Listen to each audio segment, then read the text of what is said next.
Hello friends, welcome to यरकन फड्डा classes. स्वागत है आपका करंट अफेयर की इस वीडियो में, जिसमें हम 9 अक्टूबर की जो महत्वपूर्ण घटनाएं घटित हुई हैं उनको जो है हम यहाँ पर कंसाइज वे में एनालिसिस करेंगे। तो चलिए शुरू करते हैं। तो हमारा जो पहला जो इशू है वो ये है कि असम राज्य जो है कि जो मुख्यमंत्री हैं उन्होंने अभी किसान रथ मोबाइल ऐप को लॉन्च किया है। ये किसानों में जो है अवेयरनेस और जो वेदर रिपोर्ट वगैरह हैं उन सारी चीज़ों के लिए हेल्पफुल ऐप होगा।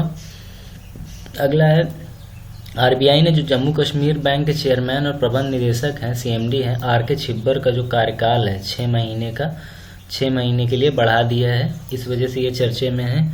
तो ये याद रखिएगा कि जम्मू कश्मीर का जो बैंक का प्रबंधन है उसको देखने के लिए आर के छिब्बर का जो है कार्यकाल 6 महीने के लिए बढ़ा दिया गया है। विश्व दृष्टि दिवस अक्टूबर के दूसरे गुरुवार को मनाया जाता है प्रत्येक वर्ष। तो याद रखिएगा कि विश्व दृष्टि दिवस कब मनाया जाता है, तो अक्टूबर का जो सेकेंड वीक का जो गुरुवार होता है यानी कि थर्सडे होता है उस दिन इसको सेलिब्रेट किया जाता है। हाल ही में अफगानिस्तान और तजाकिस्तान देश ने जो है पंज और आमू दरिया जो हैं यानी नदी हैं, नदी बेसिन के अद्वितीय पारिस्थितिकी तंत्र के संरक्षण हेतु किए जाने वाले प्रयासों की मजबूती प्रदान करने के लिए एक द्विपक्षीय समझौता ज्ञापन पर हस्ताक्षर किए हैं।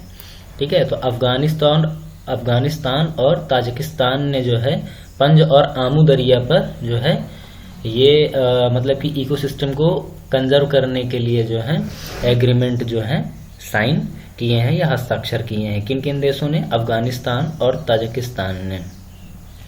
अगला है यूरोपियन यूनियन जो है यूरोपीय संघ की संसद ने 2030 तक कितने प्रतिशत जो उत्सर्जन है इमिशन जो है कटौती करने के लिए मतदान किया है। तो ये है 60%।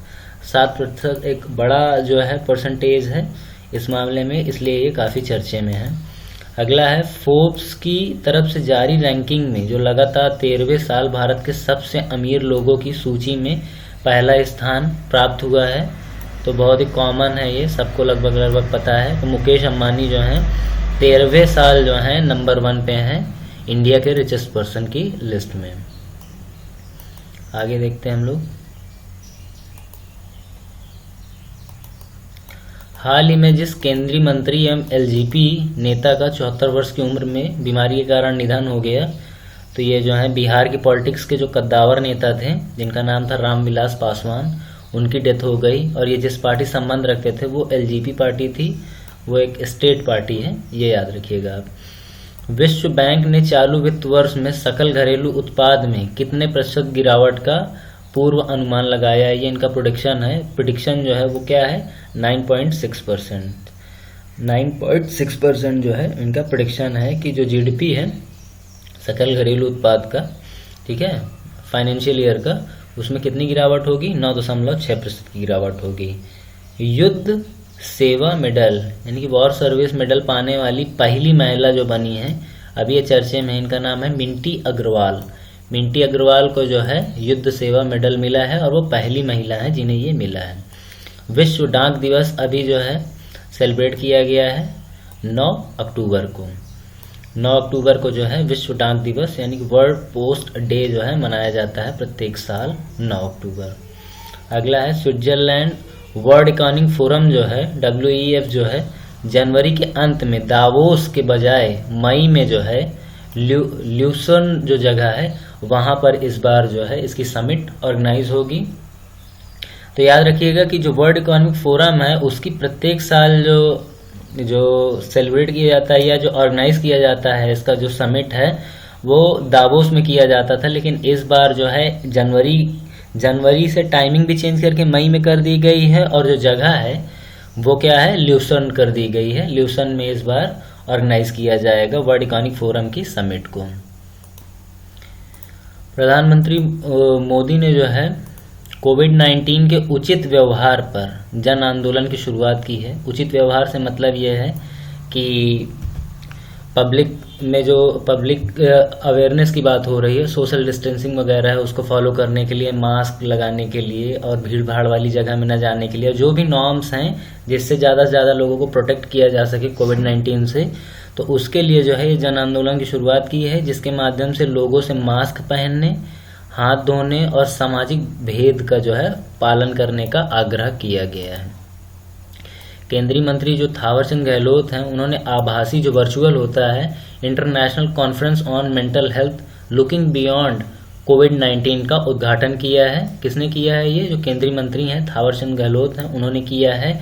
और इसमें जो सबसे इम्पॉर्टेंट चीज़ है, याद रखने वाली चीज़ है कि international conference on mental health looking beyond कोविड-19 का ऑब्जेक्टिव क्या है? इसका ऑब्जेक्टिव ये है कि पैंडेमिक में लोगों की लाइफ जो है वो बहुत ज़्यादा अब नॉर्मल नहीं रह गई है। तो इसमें क्या होगा कि वो लोग वो व्यक्ति जो मेंटल हेल्थ से जो डिस्टर्ब रहते हैं, उन जिनको प्रॉब्लम चल रही है मेंटली डिस्टर्बेंस वाली, उनको जो सिकनेस है, बीमारी है, तो उनके साथ किस तरीके का व्यवहार करना है, उन्हें कैसे स्ट्रीम में रखना है, उन्हें घर पे ही रख के किस तरीके से उनकी हेल्थ में जो है बेहतरी लाना है, ये सारे एजेंडे थे इस वर्चुअल जो है समिट के। तो अगला देखते हैं, शिक्षा मंत्री जो रमेश पोखरियाल निशंक हैं, उन्होंने IIT चित्तूर में जो है ज्ञान सर्किल वेंचर्स का भी उद्घाटन किया है। तो कहाँ किया है? IIIT चित्तूर में किया है ज्ञान सर्किल वेंचर्स का उद्घाटन, जो एजुकेशन मिनिस्टर हैं। केंद्रीय उपभोक्ता मामले, खाद्य और सार्वजनिक वितरण मंत्री रामविलास पासवान का जो है 74 वर्ष की आयु में जो है क्या हो गया, उनका निधन हो गई है। और पूर्व CBI निदेशक जो हैं अश्वनी कुमार, जो अभी कुछ दिन पहले कंट्रोवर्सी में भी थे, ठीक है, 69 वर्ष की आयु में उनका शिमला में अभी निधन हो गया है। अगला है, अफगानिस्तान की पीस काउंसिल के प्रमुख अब्दुल्ला जो हैं दिल्ली में PM मोदी से भी मुलाकात की। तो ये याद रखिएगा कि अफगानिस्तान के पीस काउंसिल के प्रमुख कौन है जिनकी मुलाकात अभी PM मोदी से हुई है दिल्ली में।